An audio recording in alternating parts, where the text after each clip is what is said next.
Assalamualaikum warahmatullahi wabarakatuh. Halo teman-teman Mansatu Gresik. Bertemu lagi bersama kita dalam podcast Nastar.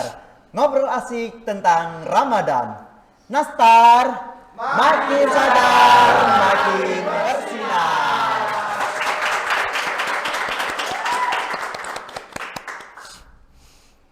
Kali ini saya, Muhammad Rabizaya Astama, berkesempatan untuk menjadi host pada episode Nastar yang keempat, yaitu dengan tema Ramadan dan Jati Diri Remaja. Namun saya tidak sendiri nih guys, saya juga ditemani oleh co-host kita yaitu Bu Yeni. Halo guys. Nah, pas banget nih, pada episode keempat ini kita akan ditemani oleh narasumber kita yang luar biasa. Beliau merupakan guru dan menjadi pembina MPK OSIS Mansatu Gresik. Beliau adalah Bapak Agus Syahrul Mubari. Halo. Nah, sebelum kita lanjut ke pembahasan nih, saya mau bertanya dulu kepada Bapak Agus. Menurut Bapak, konsep remaja itu seperti apa sih? Baik, remaja itu kalau kita baca di berbagai referensi ya, remaja itu merupakan seseorang yang dalam rentang usia 10 hingga 21 tahun.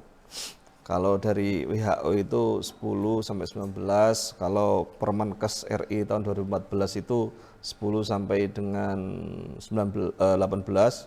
Kalau menurut BKKBN itu kategori remaja itu usia 10 sampai 21 atau 24 tahun atau sebelum menikah. Artinya remaja itu merupakan fase di mana seseorang itu pra-dewasa awal, artinya menuju dewasa. Jadi kita dari anak-anak terus kemudian menuju ke dewasa itu ada fase peralihan. Nah, di peralihan itu kita mengalami fase pencarian jati diri, mengalami perubahan berbagai hal, mulai dari perubahan fisik, perubahan emosional, kemudian pergaulan yang masih luas, kita mencari siapa kita, siapa diri kita, siapalah intinya siapalah jati diri kita. Kita di fase pencarian itu. Yang mana ketika dalam fase pencarian itu kita dalam lingkup yang positif, maka kedepannya ketika kita menjadi orang yang dewasa, kita akan menjadi orang yang positif pula. Tetapi kalau dalam fase pencarian itu kita dalam ruang lingkup atau berkembang dalam situasi atau konteks lingkungan yang negatif, maka dipastikan kita itu menjadi orang yang negatif.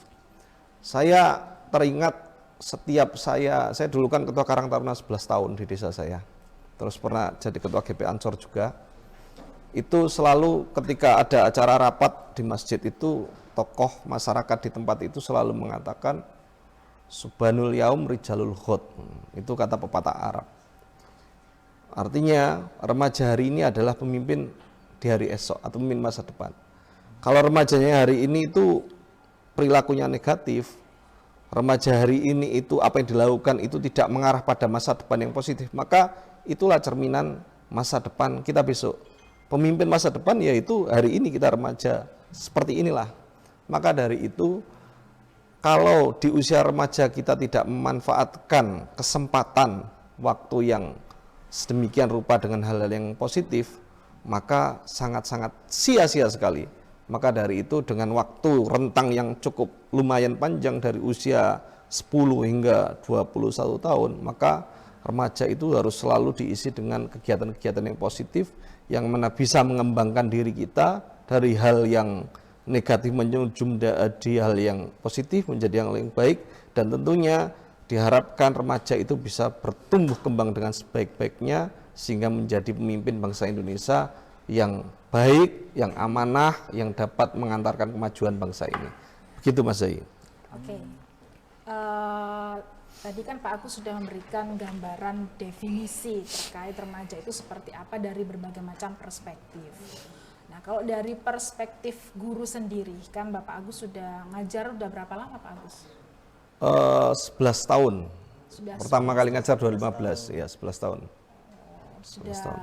11 tahun berarti ada begitu banyak dinamika yang terjadi selama menjadi guru menghadapi remaja begitu kan. Nah, dari kacamata Pak Agus sendiri apakah ada semacam pergeseran orientasi pencarian jati diri antara remaja yang Bapak temui mungkin saat itu remaja milenial, kemudian sekarang remaja Gen Z, dan juga nanti kan kita tidak menutup kemungkinan juga menyaksikan bagaimana remaja Gen Alpha itu untuk mencari jati diri juga. Nah itu menurut Pak Agus sendiri bagaimana dari perspektif seorang guru? Baik, tentu setiap zaman itu punya karakteristik yang berbeda-beda, ya. Generasi milenial ketika dia bertumbuh kembang di usia remaja itu tidak disuguhi dengan kemajuan teknologi yang seperti sekarang. Maka apa yang dilakukan, permainan yang dilakukan, aktivitas yang dilakukan tentunya berbeda, ya.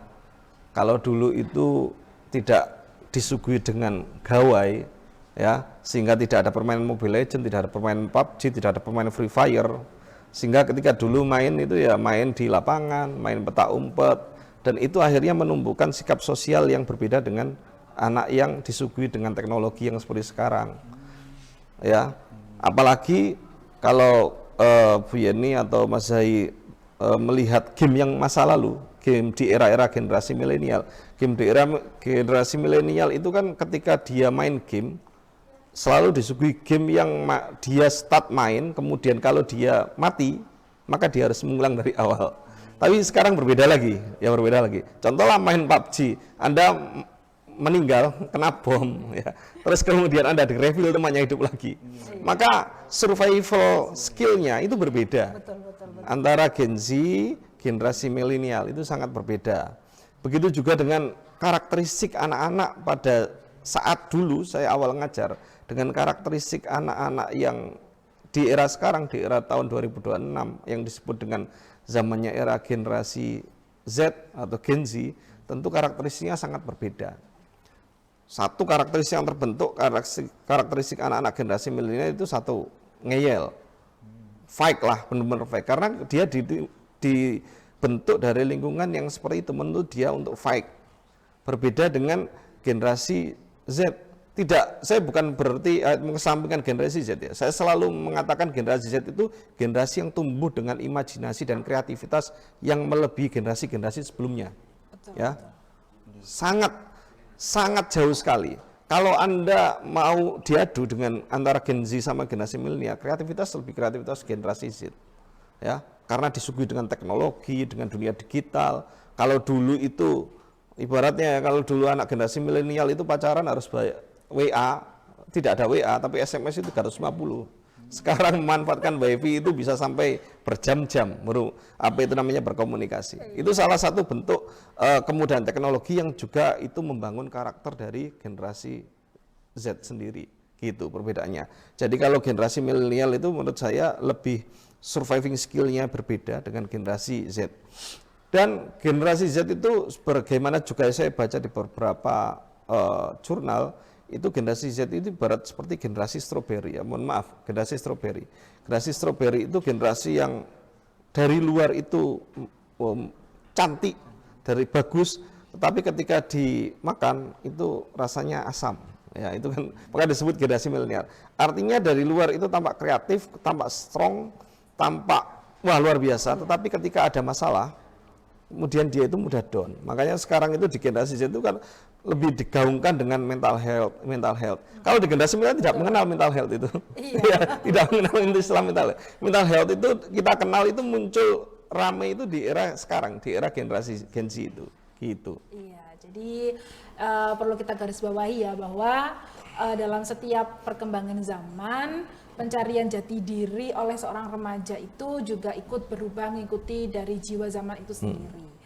Misalnya kalau dalam generasi milenial itu lebih fight, lebih bisa punya skill survival yang lebih bagus ketimbang generasi-generasi setelahnya. Karena kemajuan teknologi itu juga mempengaruhi proses daripada seorang remaja itu mampu bisa punya skill survival yang bagus begitu. Dan ini Mas Zahi, kalau misalnya dikaitkan dengan tongkrongan gimana Mas Zahi? Punya pertanyaan nggak terkait itu? Nah, terkadang gini Pak ya, saya mau tanya. Terkadang aku sendiri, kalau kita kan istilahnya anak muda Gen Z ini kan FOMO, Iya. ikut teman-teman. Kalau mereka kesini kita ikut kesini, kalau mereka gini kita ikut gini. Kita takutnya kan, istilahnya kalau di kita itu kan bukan berteman tapi circle-circlean. Iya. Nah yang dimana circle ini kan mempengaruhi diri kita sendiri. Nah saya mau tanya ini Pak, kan banyak banget nih anak muda yang pengen berubah jadi lebih baik, apalagi waktu bulan Ramadan Iya. ini. Tapi lingkungan tongkrongannya itu kita itu masih toksik banget gitu. Nah, menurut Bapak mending kita menghindari istilahnya bestie-bestie kita demi jaga karakter atau tetap gabung karena cuma mereka temannya, dan kalau nggak ikut takutnya kita dijauhin dan malah nggak punya teman. Oke, baik. Satu hal yang perlu digarisbawahi di kalangan remaja, siapapun yang menonton acara Nastar pada hari ini, remaja itu harus berpegang teguh pada prinsip, ya, berpegang teguh pada prinsip, punya prinsip yang kuat, karena bagaimanapun masa depan kita itu kitalah yang menyiapkan, kitalah yang menggoreskan, kita yang menuliskan hari ini.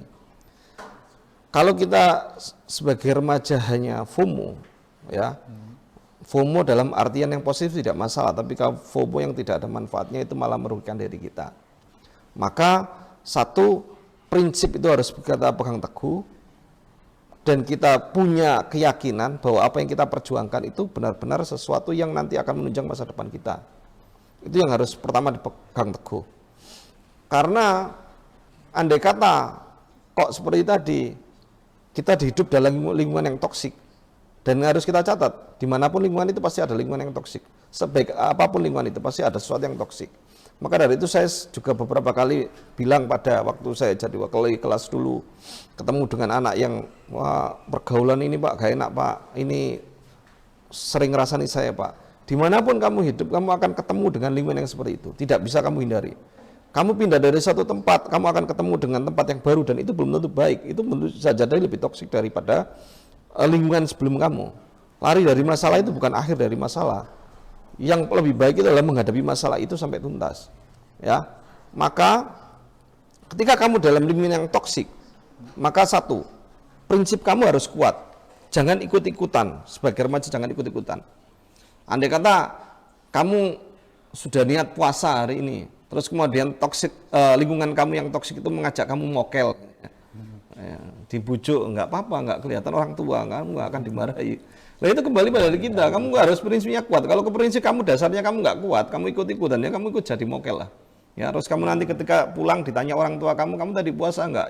Bilang puasa, padahal kamu tadi di sekolah mokel, andai kata gitu. Atau awalnya tidak merokok, kemudian di lingkungan yang merokok, akhirnya tiba-tiba apa itu namanya terpengaruh untuk merokok. Maka itu kembali pada apa itu namanya prinsip kamu. Prinsip kamu yang positif, prinsip kamu yang membangun masa depan kamu, itu yang terpenting. Ketika kamu prinsip itu tidak kuat sebagai remaja, maka kamu bisa jadi terpengaruh oleh teman-teman kamu. Terus bagaimana Pak kalau nanti kita kehilangan teman karena tidak mengikuti? Itu kembali pada diri kita, ya. Memang terkadang berbeda arah, berbeda arus, itu bisa jadi menimbulkan teman kita itu tidak suka pada kita, itu pasti, ya. Ya, jangankan kita, Kanjeng Nabi saja itu membawa ajaran yang mulia yang langsung dari Allah, itu pun yang memusuhi banyak. Bahkan keluarganya pun memusuhi. Apalagi kita sebagai manusia-manusia biasa, melakukan kebenaran pasti akan dimusuhi.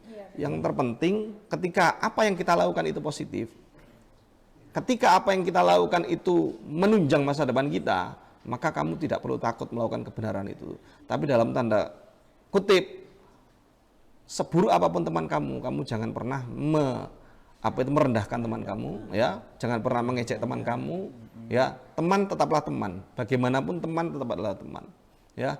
Mungkin kita dijauhi hari ini, tapi ingat hati kita harus selalu baik pada teman yang menjauhi kita. Kita harus selalu husnudzon pada teman-teman kita yang mungkin hari ini menjauhi kita.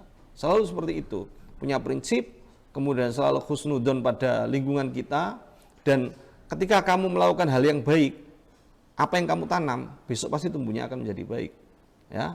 Jadi apa yang itu kamu tanam positif hari ini, walaupun kamu hari ini dijauhi oleh teman kamu, pasti kamu akan mendapatkan buah yang manis di hari yang esok. Entah itu kapan ya, kita tidak tahu. Gitu. Betul. Setuju banget sama yang dikatakan sama Pak Agus ya. Jadi lika-liku seorang remaja dalam menghadapi persoalan itu selain dipengaruhi oleh teknologi juga dipengaruhi oleh bagaimana lingkungan yang dia hadapi. Lingkungan toksik ya kita nggak bisa menghindar. Lingkungan toksik itu pasti ada meskipun ya kita berada dalam lingkungan yang baik sekalipun pasti ada yang toksik di dalamnya. Sehingga tips untuk para remaja yang dimanapun Anda berada semuanya dalam menghadapi lingkungan apapun itu harus tetap dihadapi dengan perasaan yang lapang, harus dihadapi dengan pikiran yang jernih, positif, bahwa apa yang kita hadapi hari ini itu pasti akan memberikan begitu banyak pembelajaran yang bisa kita terapkan di masa yang akan datang.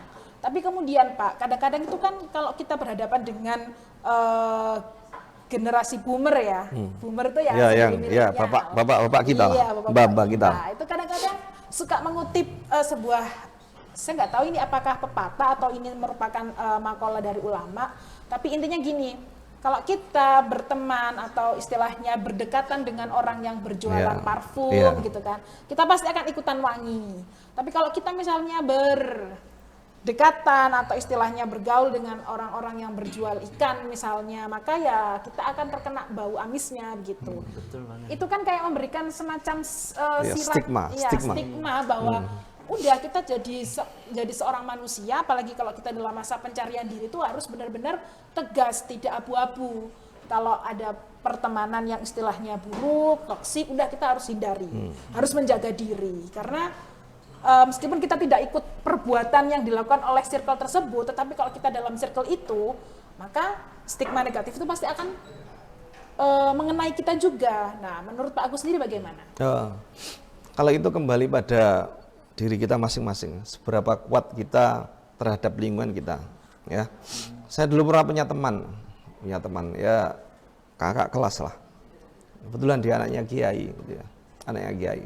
Dan dia dalam pergaulan itu saya ingat ketika dia sudah dewasa kuliah, dia itu menutupi jati dirinya. Kalau dia anaknya seorang kiai, sehingga dia itu ketika kuliah itu rambutnya panjang, ya sebahu, ya enggak sepunggung itu, panjang sekali.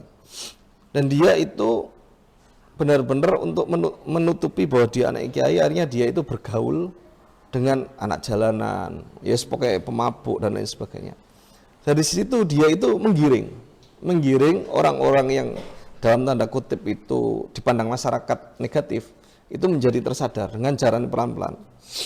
Saya pernah punya teman kelas yang seperti itu, ya. Jadi dia anaknya kiai, kemudian dia menutupi jati dirinya, kemudian dia bergaul dengan siapapun, bahkan dalam tanda kutip orang-orang yang terjerumus dalam narkoba, dalam dunia hitam. Terus kemudian dia dengan bergaul dengan mereka, dia bisa menggiring pelan-pelan untuk menuju kebaikan. Ya, artinya bergantung power kita. Ketika kita power kita, energi kita itu, karakter kita itu punya prinsip yang kuat, punya karakter yang tidak mudah digoyahkan. Bergaul dengan seseorang tidak malah terpengaruh, tapi malah bisa menarik seseorang untuk menjadi lebih baik, maka itu sah-sah saja, tidak masalah, gitu ya. Tapi ya kembali pada diri kita. Kalau diri kita merasa, saya nanti kalau ke sana bergaul di sana itu malah nanti terpengaruh, gak malah menjadi baik, terjerumus, ya mending tidak, gitu.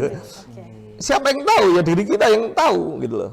Diri kita yang tahu. Maka remaja itu yang paling penting harus bisa mengenali siapa dirinya. Ketika remaja tidak bisa mengenali siapa dirinya, ya dia tidak bisa menempatkan diri pada strata sosial masyarakat. Tetapi kalau remaja itu tahu, oh saya posisinya di sini nih, oh berarti saya bisa masuk ke ranah ini, tidak masalah. Tapi kalau dia tidak tahu, saya ini siapa sih?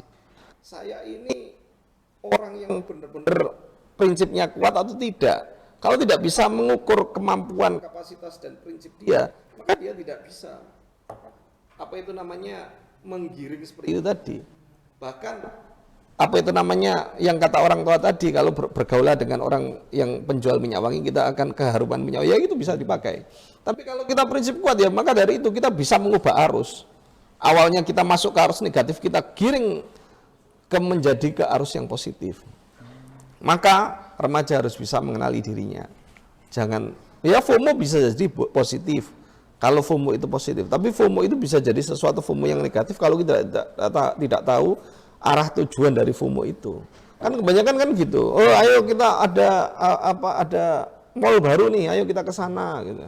Oh, ini ada film baru nih, ayo kita ke sana, padahal dia tidak melihat orang tuanya tanda kutip tidak mampu. Dia dapat uang saku hanya sedikit, tapi karena FOMO, dia menghalalkan segala cara untuk mencapai keinginan yang didambakan oleh kelompoknya itu tadi. Ini yang harus kita ketahui. Maka kita harus tahu remaja itu, prinsip kita itu sejauh mana, kekuatan kita untuk mempertahankan prinsip kita itu sejauh mana. Ini yang harus kita ukur betul. Jangan sampai kita menjadi seorang remaja itu kita hanya ikut-ikutan, ya, kita ikut negatif, ikut positif, ya oke lah ikut positif dan sebagainya. Ini yang harus kita ketahui. Memang terkadang ada karakteristik seseorang remaja itu yang gini, yang unik. Saya beberapa kali menemui karakteristik remaja yang unik. Dia itu ketika usia remaja itu nakal sekali, nakal ya arek lah. Ya yo nganu, yo nyenggak noan dan sebagainya gitu. Tapi ketika dia itu dalam satu fase, entah bisa jadi karena doa orang tuanya, bisa jadi orang itu karena sadar dan lain sebagainya. Dia ketika dewasa itu ya berprestasi, ya bahkan orang tua bahkan menjadi tokoh masyarakat itu ada. Ya, orang itu kadang itu kan berubah itu kan karena dua hal, hatinya terbuka atau hatinya terluka. Hatinya terbuka, hatinya terluka. Jadi catatan ini ya, jadi seseorang tuh bisa berubah karena dua hal, hati terbuka atau hati terluka. Iya, hati terluka itu dia akan membuktikan bahwa orang yang melukai saya itu salah atau melukai saya itu. Hati terbuka itu, oh ya saya sudah dewasa, mosok aku yo ngini terus, mosok aku sudah dewasa iku, mosok jaluk wong tua terus, itu hatinya terbuka, ya. Jadi dua hal itu, hatinya terbuka atau hatinya terluka. Terluka itu akan membuktikan, itu energi yang luar biasa. Terluka itu akan membuktikan saya itu bisa, saya itu tidak sesuai yang disangkakan oleh orang lain. Itu kalau hatinya terluka. Termasuk yang baru-baru ini viral ya, ada orang yang hatinya terluka, tiba-tiba menggunakan energinya itu untuk yang hal negatif. Iya, itu salah itu. Peristiwa yang ya di UIN yang iya, di sana. Itu termasuk salah satu hati yang terluka, kemudian punya energi ya, diluapkan pada sisi yang negatif. Ya, itu yang salah gitu ya. Maka dari itu harus bisa mengendalikan diri. Karena remaja itu saya masih ingat ya di novelnya Tenggelamnya Kapal Van der Wijk itu Zainuddin itu kan di kata-katanya darah muda itulah darah yang mengalirnya sangat cepat di ulu nadi, kalau nggak salah kalimatnya seperti itu. Itu saya menangkap darah muda atau jiwa muda itu jiwa yang energinya meletup-letup. Kalau meletup-letupnya itu bisa dikendalikan maka itu menjadi positif. Kalau meletup-letupnya itu tidak bisa dikendalikan maka menjadi sesuatu yang negatif seperti kasus-kasus yang kita temui ya. Wah, alam jangan sampai kita ada kasus. Ya kan banyak akhir-akhir ini di tahun 2025 kemarin kan banyak kasus mutilasi, kasus kan ya karena hal-hal seperti itu kan. Hal-hal yang ya karena percintaan dan lain sebagainya akhirnya disalurkan pada sisi negatif. Itu karena dia itu tidak bisa memanfaatkan energi yang dimilikinya itu pada sisi positif, malah diletupkan pada sisi yang negatif. Terus anak muda, remaja itu harus mudah berpikir positif. Ini yang memang kadang-kadang agak rumit ya. Jadi kadang-kadang dia itu mendapat masalah, dia itu langsung negative thinking. Wah, Pak itu gini, Pak itu gini. Pasti setiap masalah yang datang pada diri kita itu akan melahirkan hikmah, akan melahirkan pelajaran pada diri kita yang kalau kita bisa mengambil hikmah itu, kita akan menjadi lebih dewasa. Karena sebenarnya sejatinya setiap masalah, setiap kegalauan pada diri kita itu sebenarnya mendewasakan kita. Tinggal kita bisa nggak nangkap hikmah dari masalah dan kegalauan yang ada dalam diri kita. Maka dari itu kalau Anda anak muda ada masalah, galau, gak usah sedih. Ya, luapkan pada sisi positif. Galau itu biasa gitu. Ya. Sama Pak, saya juga pernah merasakan itu. Jadi di usia muda itu saya pernah mengalami kekecewaan yang sangat luar biasa gitu kan. Waduh. Saya tidak perlu menceritakan detail peristiwanya, tapi intinya waktu itu yang jadi pegangan saya adalah bahwa masa depan saya masih panjang. Ada begitu banyak pengalaman yang masih ingin saya rasakan di luar sana. Sehingga kalau saya kemudian menyerah di titik ini, maka saya tidak akan bisa duduk di sini bersama dengan teman-teman semua. Jadi intinya sebagai seorang pemuda, sebagai seorang remaja itu harus punya pikiran yang positif, pikiran yang memiliki jangka panjang yang apa ya, melampaui batas-batas apa yang bisa kita pikirkan gitu, sehingga jangkauan kita terhadap perilaku-perilaku positif yang bisa mendukung tercapainya apa yang kita cita-citakan itu bisa terwujud. Jadi apapun bentuk kekecewaan, apapun bentuk mental health yang kita hadapi sekali ini, benar-benar harus kita jadikan sebagai momentum perubahan untuk bisa menjadi sosok yang lebih baik. Jadi tidak menutup kemungkinan ya Pak Agus ya, Betul. yang di masa remajanya itu dia istilahnya cenderung melakukan banyak sekali tindakan yang negatif, tidak menutup kemungkinan dia bisa menjadi orang yang positif di kemudian hari, menjadi orang yang sukses, bisa menjadi orang yang membanggakan orang tua. Itu semuanya tergantung pada bagaimana kita memaknai masa depan kita, memaknai diri kita hari ini, dan memaknai diri kita yang akan di masa yang akan datang, seperti itu. Betul, betul, betul. Kemudian nih Mas Zahi kira-kira nggak punya pertanyaan nggak nih tentang ini apa namanya sekolahan kita atau madrasah kita, kan sebentar lagi mau ada penerimaan siswa baru nih. Nah, kira-kira Mas Zai sendiri ini gimana? Host malah saya tanyain. Tapi nggak apa-apa kan, dia kan Mas Zai ini kan juga masih siswa nih. Nah, Mas Zai gimana nih terkait dengan apa? Mas Zai kan siswa di Madrasah Aliyah Negeri 1 Gresik. Nah, itu gimana? Ada pertanyaan nggak terkait itu? Kalau terkait tentang penerimaan siswa, ada nih Bu yang ingin saya tanyakan. Iya. Nah, ngomongin soal karakter nih Pak ya, kan sekarang lagi momennya PMBM juga. Banyak banget nih adik-adik kita yang baik dari SMP sederajat mau masuk madrasah. Nah, menurut Bapak gimana sih cara mereka nyiapin mental supaya pas masuk nanti mereka itu nggak kaget sama disiplinnya dan beneran bisa dapat jati diri yang positif? Ketika kita masuk pada lingkungan yang baru, itu selalu kita dihadapkan pada shock culture.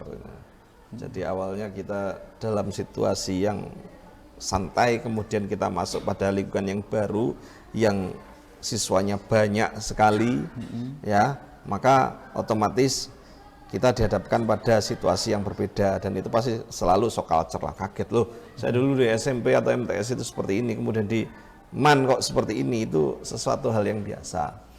Yang terpenting harus tanamkan suatu perubahan itu adalah sesuatu yang tidak bisa kita hindari, ya, sesuatu yang tidak bisa kita hindari. Kalau kita masuk lingkungan yang baru ya kita harus cepat adaptasi, harus melihat oh lingkungan yang baru seperti ini, maka kita harus mengikuti, ya, dan kita harus tidak melupakan 100%, tapi setidaknya move on bertahap dari masa lalunya di SMP MTS. Karena andai kata di SMP MTS itu, mohon maaf, kadang itu yang satu sekolah mungkin hanya siswanya hanya 15 atau 20, kemudian masuk ke Diman 1 Gresik itu siswanya 1.300 sekian. Otomatis kan yang mulanya di SMP MTS dia menjadi primadona, terus kemudian dia di Diman dia harus bersaing dengan ribuan siswa. Tentu hal itu kan juga shock culture. Maka pesan saya, mental harus siap dengan menghadapi situasi yang seperti itu, dan itu hal yang biasa, ya. Memang yang menjadi perbedaan utama ketika kita bersekolah, berproses di satu lembaga itu, di sekolah yang besar dengan sekolah yang mohon maaf yang kecil, itu memang lingkungan belajar. Lingkungan belajar itu nanti akan membentuk karakter, dan itu kita tidak perlu sedih dengan lingkungan belajar yang baru. Karakter kita akan dibentuk di situ.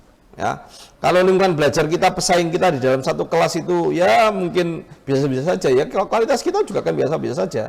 Tetapi kalau kita itu berproses dalam lingkungan sekolahan yang memang itu persaingannya, kompetisinya itu ketat, maka kita akan menjadi seseorang yang unggul, ya, lulus dari MAN menjadi siswa yang unggul, yang tidak hanya sekadar lulus dapat ijazah, tapi benar-benar anak yang memiliki skill, memiliki kompetensi yang itu memang dibutuhkan ketika dia lulus dari MAN 1 Gresik. Jadi pesan saya ketika masuk MAN dengan situasi yang baru itu sesuatu yang biasa, berpikir positif, terus kemudian langsung beradaptasi dengan mengikuti berbagai kegiatan. Kalau kita tidak mengikuti berbagai kegiatan, maka kita itu akan mudah apa itu menyendiri. Kalau menyendiri pikirannya macam-macam dan lain sebagainya, maka aktiflah dalam berbagai kegiatan. Kalau sudah masuk di MAN, di PMBM, terutama saya pesan juga pada anak-anak yang nanti ikut tes tanggal 5, nanti kan ada tes jalur prestasi dan tahfidz. Terus kemudian nanti dilanjutkan tes jalur kemitraan di bulan berikutnya. Maka pesan saya, siapkan mental tapi tidak usah terlalu tegang. Ya biasa saja, ya itu tahapan bagaimana Anda nanti naik level, karena setiap orang itu naik level itu pasti akan diuji, kan gitu ya. Kita mau masuk dari MTS ke MAN ya ada ujiannya, kita dari MAN masuk ke perguruan tinggi negeri ada ujiannya, semuanya kan seperti itu sunatullah yang tidak bisa kita hindari. Maka ya siapkan dengan sebaik mungkin hal-hal yang memang perlu dipersiapkan ketika masuk MAN, termasuk kecakapan, harus mudah bergaul, mudah beradaptasi dengan lingkungan. Yes, nanti pasti dengan 1000 siswa itu pasti ya nanti akan muncul kelompok-kelompok. Kita nanti cocok dengan ini, cocok ini biasa. Tapi ya memang alangkah baiknya kita bisa membaur dengan berbagai karakter manusia yang ada di MAN 1 Gresik ini. Itu malah lebih bagus lagi, gitu Mas Zai. Terus Mas Zai sendiri gimana selama bersekolah di MAN 1 Gresik ini? Kok jadi saya sering tanya ke Mas Zai? Soalnya ini kan temanya anak muda banget Pak. Jadi kayak jiwa keguruannya saya tuh kayak muncul, pengen tanya terus ke Mas Zai. Gimana Mas Zai? Apakah sudah terfasilitasi dengan baik gitu? Alhamdulillah selama saya bersekolah sudah hampir 2 tahun selesai nih. Sekarang posisi saya kelas 11. Untuk fasilitasnya itu memang benar-benar kita dapat kalau kita ingin mau masuk seperti kita berprestasi nih di bidang ini, nanti tuh kita bakal diarahin buat kamu nanti akan dapat guru pendamping seperti ini dan beliau juga jago di bidang ini. Jadi kita benar-benar didukung banget oleh madrasah. Nggak yang kita pingin berprestasi tapi sekolah ini prestasinya cuma gitu-gitu aja, biarin aja. Nggak terlalu condong. Jadi di madrasah ini benar-benar kita itu diajarkan bagaimana caranya menjadi lebih baik, bukan hanya untuk sekedar ikut lomba tapi tidak dilatih. Iya betul. Jadi memang MAN 1 Gresik ini punya komitmen yang sangat luar biasa ya teman-teman ya, untuk mendukung tumbuh kembang tercapainya cita-cita dari setiap remaja yang ada yang masuk di sini, benar-benar minat bakatnya dikembangkan dengan begitu maksimal, sehingga kayaknya merupakan keputusan yang baik kalau misalnya menjadikan MAN 1 Gresik sebagai referensi untuk menumbuh kembangkan minat bakat dan juga meraih prestasi di masa yang akan datang. Ada closing statement Pak Agus untuk mengakhiri perjumpaan kita? Remaja adalah fase yang menentukan bagi masa depan Anda, maka manfaatkanlah fase remaja ini dengan hal yang positif, dengan hal yang bisa bermanfaat bagi seseorang. Jangan kecewakan orang tua Anda yang telah membiayai Anda sedemikian rupa.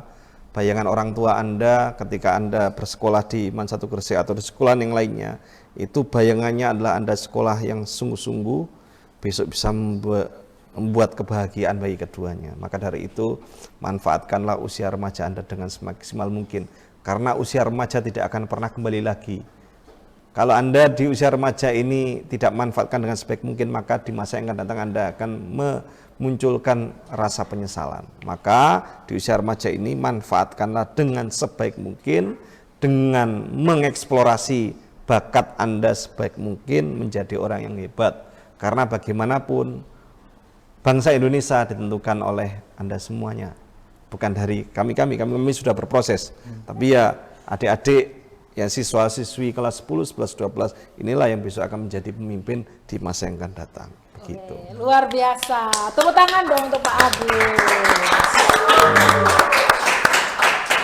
Tuh, jadi buat teman-teman yang lagi nyari siapa dirinya sebenarnya, coba deh jadiin Ramadan kali ini sebagai training camp. Jadi diri kita bukan ditentukan dari seberapa keren postingan kalian di sosmed, tapi dari seberapa kuat kalian nahan diri buat gak jadi pribadi yang toksik ke orang lain.